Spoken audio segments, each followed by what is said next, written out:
Écoute bien cette question. Pourquoi certaines personnes atteignent des sommets que d'autres n'osent même pas imaginer? Pourquoi certains réussissent à conquérir leurs rêves alors que d'autres restent coincés dans leurs excuses? C'est là que tout commence, le point de bascule. Et la vérité, elle est brutale. Ce n'est pas une question de talent, de chance ou de ressources. C'est une question de mentalité.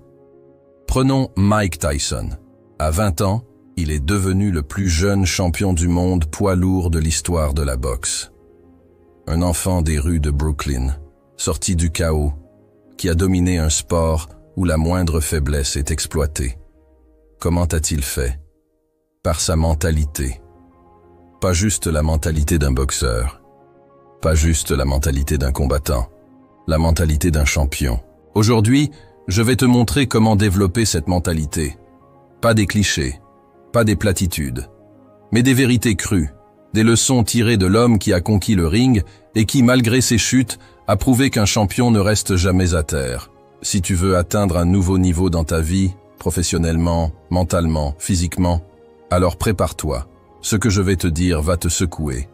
Mike Tyson disait « Tout est une question de discipline. Je fais ce que je déteste faire, mais je le fais comme si je l'adorais. » Voilà le premier pilier de la mentalité de champion. La discipline. Pas la motivation passagère, pas l'envie qui vient et qui repart, mais la capacité à te lever, jour après jour, pour faire ce qui doit être fait, peu importe ce que tu ressens. Quand Tyson s'entraînait sous la direction de Cus D'Amato, son mentor, il n'avait pas le choix. Ses journées étaient réglées comme une horloge. Il courait tôt le matin, avant même que le soleil ne se lève. Il répétait les mêmes coups encore et encore, jusqu'à la perfection. Il ne négociait pas avec ses émotions. Il ne se demandait pas s'il avait envie. Il faisait. Et toi? Es-tu prêt à embrasser cette discipline?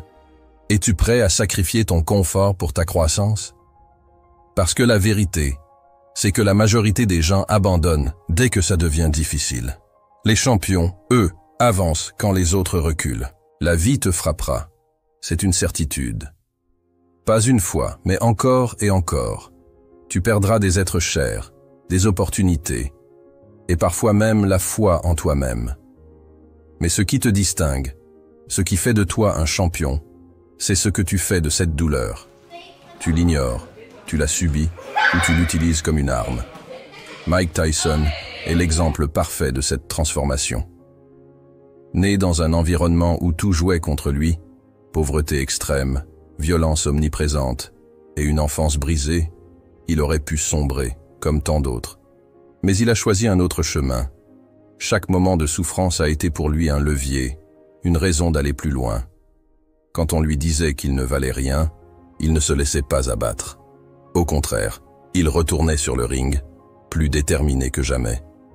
Chaque uppercut qu'il recevait dans la vie devenait un coup qu'il rendait, avec puissance, à ses adversaires sur le ring. Mike Tyson, l'homme que tout le monde voyait comme une machine à détruire, a admis avoir peur avant chaque combat. Cette peur qui noue l'estomac, qui fait trembler les mains, qui fait douter.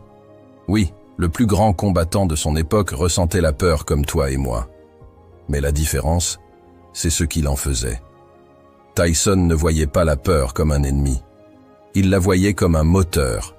Il comprenait que cette énergie brute, cette adrénaline qui traverse tout ton corps, pouvait soit te paralyser, soit te propulser. Il choisissait de l'utiliser pour se concentrer, pour aiguiser ses réflexes, pour se préparer à donner tout ce qu'il avait. Et toi, comment réagis-tu face à la peur? Tu l'évites? Tu essayes de l'éteindre? Erreur. La peur est là pour une raison. Elle te montre que tu es sur le point de sortir de ta zone de confort, d'attaquer quelque chose qui compte vraiment. Ce n'est pas un signal d'alerte pour fuir, c'est un appel à l'action. Ressentir la peur, c'est être humain. Mais la différence entre ceux qui réussissent et ceux qui échouent, c'est que les champions avancent malgré la peur. Ils transforment cette émotion en puissance. La peur de l'échec, elle te rappelle que tu as un objectif à atteindre. La peur d'être jugé, elle prouve que tu fais quelque chose d'ambitieux. La peur de ne pas être à la hauteur, elle te pousse à travailler encore plus dur. Utilise la peur comme un signal. Plutôt que de reculer, plonge dedans. Accepte-la. Exploite-la. Transforme-la en une force qui te propulse. Parce que chaque fois que tu fais face à ta peur, tu t'éloignes un peu plus de l'ordinaire et te rapproches de l'exceptionnel. C'est ainsi que naît un champion. Cus D'Amato, mentor de Mike Tyson, l'a dit avec une précision déconcertante. Les héros et les lâches ressentent les mêmes choses. Ce qui les distingue, c'est la façon dont ils réagissent. Et cette réaction naît dans l'esprit. Pas dans les poings, pas dans les muscles, mais dans ce que tu crois profondément. Mike Tyson était un maître du contrôle mental. Quand il entrait sur le ring, le combat avait déjà commencé bien avant le premier coup. Il avait gagné dans sa tête. Son adversaire voyait un homme confiant, invincible, un guerrier prêt à tout. Mais ce que beaucoup ignorent, c'est que cette supériorité mentale n'était pas un don inné. C'était une discipline mentale cultivée chaque jour. Tyson croyait fermement en sa supériorité, non par arrogance, mais parce qu'il avait conditionné son esprit à visualiser la victoire, encore et encore. Chaque séance d'entraînement, chaque coup porté, chaque étape douloureuse était gravée dans son esprit comme une preuve qu'il était prêt. Il ne laissait aucune place au doute. Et toi, que fais-tu de ton esprit? Si tu te répètes sans cesse que tu n'es pas assez bon, que tu n'as pas les compétences, que tu es destiné à l'échec, alors tu deviens ton propre ennemi. Les mots que tu utilises dans ta tête deviennent ta réalité. Mais si, comme Tyson, tu commences à reprogrammer ton esprit, à remplacer chaque doute par une affirmation, alors tu découvriras une puissance que tu ne soupçonnais même pas. Un champion ne laisse jamais son esprit au hasard. Il sait que son plus grand adversaire n'est pas à l'extérieur, mais à l'intérieur. Quand tu contrôles ton esprit, tu contrôles tout. Tu avances, peu importe les obstacles, les doutes ou les peurs. Tyson gagnait ses combats dans sa tête, avant de les gagner sur le ring. Toi aussi, tu peux gagner dans ton esprit avant même de commencer. Parce que la victoire commence là, dans ta croyance inébranlable en toi-même. Tout succès a un prix, et ce prix s'appelle le sacrifice. Ce mot fait peur, mais il est au cœur de la mentalité d'un champion. Ce n'est pas une punition, c'est un choix conscient d'abandonner ce qui te retient pour embrasser ce qui te propulse. Mike Tyson en est l'exemple vivant. Son ascension fulgurante n'a pas été le fruit du hasard. Il a sacrifié son enfance, ses plaisirs et la liberté insouciante que tant de jeunes de son âge prenaient pour acquise. Pendant que d'autres jouaient, Mike s'entraînait. Pendant que d'autres dormaient, il courait. Pendant que d'autres profitaient, il s'isolait. Il savait que chaque moment de distraction était un moment volé à sa destinée. Tyson a compris une vérité que beaucoup ignorent. Chaque succès demande un échange. Tu ne peux pas tout avoir. Tu veux devenir un champion? Alors tu dois renoncer à ce qui n'est pas aligné avec ta vision. Chaque minute que tu dépenses ainsi, c'est une minute volée à tes ambitions. Les champions comprennent que le sacrifice n'est pas une perte. C'est un investissement. Quand tu renonces à quelque chose de futile, tu crées de l'espace pour quelque chose de précieux. Mike Tyson n'a pas vu ses sacrifices comme des privations. Il les a vus comme le chemin vers son objectif. Et toi, comment vois-tu les tiens? Sacrifier, c'est aussi apprendre à dire non. Non aux soirées inutiles. Non à la procrastination. Non aux excuses. Chaque non que tu dis aux distractions est un oui que tu dis à ton avenir. Un champion, ce n'est pas quelqu'un qui ne tombe jamais. C'est quelqu'un qui se relève à chaque fois.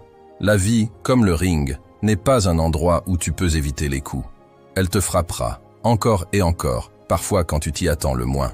Mais ce qui compte, ce n'est pas combien de fois tu tombes, c'est ce que tu fais après. Mike Tyson en est la preuve vivante.